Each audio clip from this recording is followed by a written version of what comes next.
So ako naman nga mag-drawing. Samahan nyo nga ako mag-drawing guys. Bili nga pala sa akin ng bagong dita ko na yan, no, na color. Add nyo po ako sa Roblox. Ito po pangalan ko. Sabihin ko na lang po. Tulad ko na lang po dyan. Add nyo na rin po ako. A-action ko rin naman. Yan o. Sorry, hindi na ako nagbibideo. Marami kasi ako ginagawa guys. Ay na yung pinili ko guys. Yung ano yan. Basta guys. Dinowin ko yan.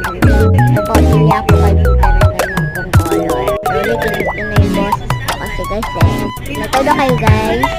Ilalagay ko na lang dyan. Okay. Aso, blood delete.